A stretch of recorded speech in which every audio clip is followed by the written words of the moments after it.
नमस्कार, बहुत स्वागत आप सभी का राष्ट्र टीवी पर। मैं हूं आपके साथ पूजा शर्मा।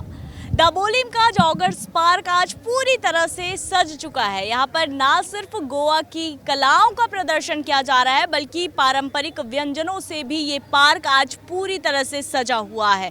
लगातार गोवा की परंपराओं, कलाओं को ऊंचे स्तर पर ले जाने के लिए गोवा सरकार जो है वो निरंतर प्रयास कर रही है। और आज इसी कड़ी में दाबोलिम में म्यूजिकल वेव्स 2026 का आयोजन किया जा रहा है, जहां पर के सोनिक हो, अभांगा हो या फिर द सेवन नोट्स हो या फिर कुटुंब बैंड हो और इसके अलावा फैशंस हो, ये तमाम चीज़ें आपको इसी जगह पर देखने को मिलेगी। 2 दिवसीय ये कार्यक्रम आयोजित किया जा रहा है पर्यटन विभाग की ओर से, जिसमें बड़ी संख्या में लोग पहुंच रहे हैं। लोगों के लिए बिल्कुल निःशुल्क है।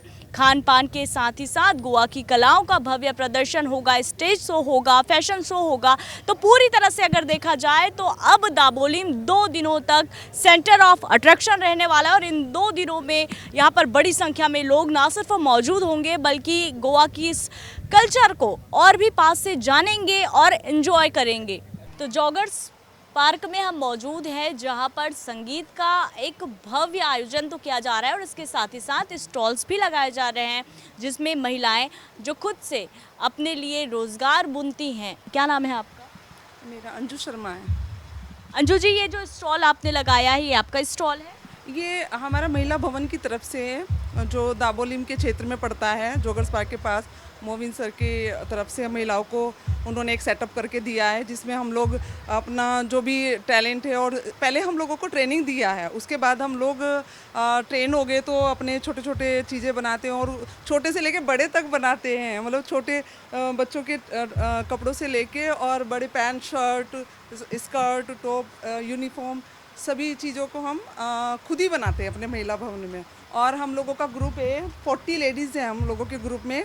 तो जिसमें कुछ न्यू एडमिशन हुए, जो पहले हैं वो ट्रेन हो चुके हैं सारे के सारे। बहुत अच्छा इस तरह का जो आप लोगों को सिखा रहे हैं ये आयोजन, और आपने यहाँ पे स्टॉल लगाया है, इस तरह के आयोजन कितने ज़्यादा ज़रूरी हो जाते हैं? कितना ज़्यादा आपके लिए ये हेल्पफुल हो जाता है? बहुत ज़रूरी है। आप देखते हैं अभी हमारे मोदी जी बोलते हैं कि ना आत्मनिर्भर बनो, तो वो चीज़ हमको भी सिखाया था। हमारी जो महिला अध्यक्ष हैं ऐश्वर्या कुरगावकर, हम लोगों को बहुत सपोर्ट करती हैं और उसी बेस पे इन लोगों ने कि आत्मनिर्भर बने और थोड़ा सशक्त हो हम लोग भी, अर्निंग कर लें। तो उस वजह से हम लोगों को भी ये महिला भवन जो है ना बना के दिया है। पर्यावरण को सुरक्षित रखने के दृष्टिकोण से एक बहुत ही अच्छी मुहिम की शुरुआत की गई है। और यहाँ पर आप देखिए पूरे यहाँ कागज़ के जो है वो बैग्स बनाए गए हैं, हैंडमेड ये बैग्स मुझे लग रहा है कि ये बनाए गए हैं। और सीधे इनसे ही जानते हैं जो ऑनर यहाँ पर खड़ी हुई है। मैम, आपका नाम क्या है? मेरे नाम रेणुका तलवार है। रेणुका जी, हम टाइप्स ऑफ बैग्स देख रहे हैं, कुछ ब्राउन है, कुछ वाइट्स हैं। क्या ये सारे बैग पूरे इको फ्रेंडली हैं, हाथ से बनाए गए हैं? क्या इसका पूरा प्रोसेस है, थोड़ा बताइए। हाथ से बनाते हैं हम लोग, हाथ से क्रीजिंग वगैरह मशीन है, उससे करके हम हाथ से फोल्डिंग वगैरह लगाते करते हैं, हाथ से ही हम बनाते हैं। अच्छा, कहाँ से ऐसा मतलब मन में आया कि आपको ये जो बैग्स हैं वो तो बनाने हैं? क्योंकि प्लास्टिक बैग्स तो बहुत आसानी से मिलते हैं, तो फिर कागज़ की बैग बनाने के लिए कहाँ से प्रेरणा मिली आपको? हमें तो ये पेपर बैग मोइन सर ने डाल के दिया, हमारे मिनिस्टर एमएलए ने। और अभी तो आजकल आप देखते हैं कि सभी जगह में बारिश का टाइम इतना प्रॉब्लम होता है प्लास्टिक से। पेपर से आप जो ये होने से पानी में पिघल जाते हैं, प्लास्टिक तो पिघलते नहीं है। सर मोइन गुदिनो सर ने हमको एक महिलाओं को सब हेल्प किया है कि पेपर्स बैग बनाएगा तो कुछ तो हमारे लिए होएगा, लेडीज लोगों के लिए। और पेपर्स बैग क्यों चुना है, तो प्लास्टिक नहीं चलेगा, पेपर्स बैगीज करके हमको एक देना है करके, तो हमको सर ने हमको एक फैक्ट्री ओपन करके हमको दिया है।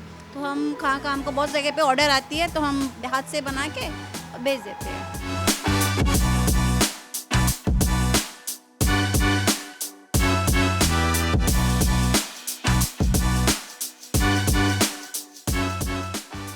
इस वक्त हम मौजूद हैं जॉगर्स पार्क में। जैसा कि मैंने बताया कि अभी 2 दिनों तक यहाँ पर महफिल सजी हुई है और दाबोलिम कंस्टिट्यूंसी भी आती है, जहाँ पर के खुद यहाँ पर एमएलए और ख़ास तौर पर मिनिस्टर हमारे साथ मोविन जी मौजूद है। सबसे पहले ये बहुत सफल आयोजन के लिए आपको बहुत बहुत बधाई। बहुत बहुत धन्यवाद।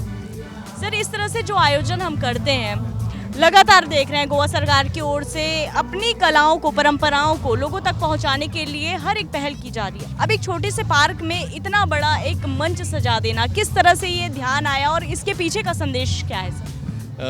आप वैसे छोटा सा पार्क आपने बता दिया। पहले तो मैं बताना चाहता हूँ कि ना ही गोवा में पंचायत एरिया, पूरा भारत में इतना पंचायत एरिया में इससे बढ़िया पार्क नहीं है। जो लोगों ने कह दिया, दिल्ली में भी बहुत लोग बात करते हैं इससे अच्छा पार्क है ही नहीं।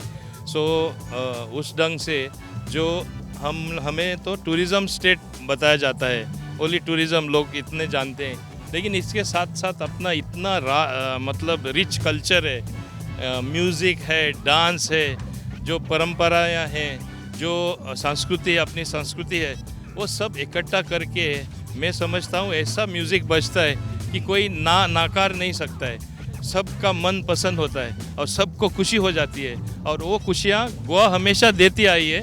इसलिए गोवा नंबर 1 टूरिज़्म डेस्टिनेशन है। हर कोई चाहता है कि हम गोवा में आ जाए, इसलिए कि यहाँ पे ऐसा स्थिति है। और स्थिति कौन बनाते हैं? अपने ही गोवन लोग। मतलब मैं समझता हूँ उनके खून में रगा हुआ है म्यूज़िक। मतलब वो इतना पसंद करते हैं। वो क्लासिकल म्यूज़िक होने दो, इंडियन म्यूज़िक होने दो, वेस्टर्न म्यूज़िक होने दो, ईस्ट और वेस्ट जब मिलता है मतलब बहुत ही अच्छा कुछ स्थिति बनती है। और उसी ढंग पे मैं समझता हूँ इतना अच्छा मतलब म्यूज़िक भी होता है, और वो एक एटमॉस्फेयर मतलब अपने आप खड़ा हो जाता है और लोग पसंद करते हैं। पहले तो टूरिज़्म बीच पे ही रहता था, लोग आते थे बीच के लिए, वेव्स के लिए। यहाँ पे हम लोगों ने डबोली म्यूजिकल वेव्स बना दिए। सर, इस सबसे हटके एक बहुत ही ज्वलंत मुद्दा भी समझ रहे हैं कि हमारे देश में किस तरह की गंभीर स्थिति बनी हुई है। मिडिल ईस्ट की मैं बात कर रही हूँ। प्रधानमंत्री नरेंद्र मोदी ने अपील की है 1 साल आप विदेश यात्रा छोड़ दीजिए, सोना ना खरीदिए। तो इससे किस तरह से गोवा में देखा जा रहा है और क्या कुछ तैयारियां, क्योंकि एलपीजी गैस की बात कर लें या पेट्रोल डीजल को लेकर भी थोड़ी सी अफरा तफरी का माहौल बना हुआ है, या भ्रामकताएं भी हैं। तो किस तरह से गोवा में इसे अपनाया जा रहा है अपील को? मैं सब लोगों से यही प्रार्थना करूंगा, जो आपने माननीय प्रधानमंत्री कह रहे हैं वो सच्ची बात है। हम लोगों को कुछ ना कुछ मतलब त्याग करना पड़ेगा, फॉरेन विज़िट ना करते हुए। फॉरेन विज़िट अगर नहीं है, गोवा अपना ऐसा स्थान है, ऐसा स्टेट है जो फॉरेन कंट्री जैसा है। आप सब लोग गोवा में आ जाए, हम लोग आप लोगों को वेलकम करेंगे। ये बहुत अच्छी स्थिति होगी। आपका पैसा खर्च भी कम होगा, विदेश जाने का खर्चा नहीं पड़ेगा, और यहाँ पे आप लोग आके अच्छा हॉलिडे कर सकता है। यहाँ पे वो वेस्टर्नाइज जैसा ही कल्चर भी आपको मिलेगा। सो गोवा से और सुंदर जगह कहाँ है? गोवा ही है ना। और ऐसा म्यूज़िक सुनने में कहाँ पे मिलेगा? तो गोवा आएगा तो सब कुछ मिलेगा। वही मैं संदेश देना चाहता हूँ। उसके साथ साथ जो जियो पॉलिटिकल सिचुएशन जो हम कहते हैं वो बदल रहा है। वो new lines are being drawn.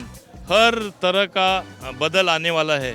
और एक मैं कह सकता हूँ, जैसे हमें प्रधानमंत्री जैसे नरेंद्र मोदी जैसे इतने अच्छे व्यक्ति है जो देश एक अच्छी स्थान पे मतलब उन्होंने लाया है, जो 5th लार्जेस्ट इकोनॉमी, अब तो 4th लार्जेस्ट इकोनॉमी है। कैसे हो गया? एक दिन में नहीं हुआ। जो 14 से जो उन्होंने उसका संघर्ष जो चला, वो उसकी वजह से आज भारत एकदम ऊंचा स्थान पे है। और जब हम लोग ऊंचा जाते हैं तो दुश्मन भी बढ़ जाते हैं।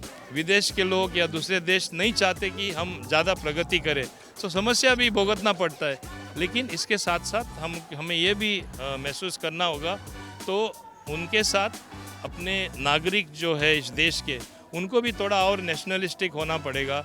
उनको भी कुछ त्याग के बारे में सोचना पड़ेगा, या हॉलिडे पे नहीं जाना, ज़्यादा फॉरेन एक्सचेंज खर्च नहीं करना, ज़्यादा पेट्रोल या डीजल ज़्यादा जितना हो सके कम यूज़ करना। ये तो थोड़ा कुछ हमें करना पड़ेगा, और अपने आप ये स्थिति बदल जाएगा।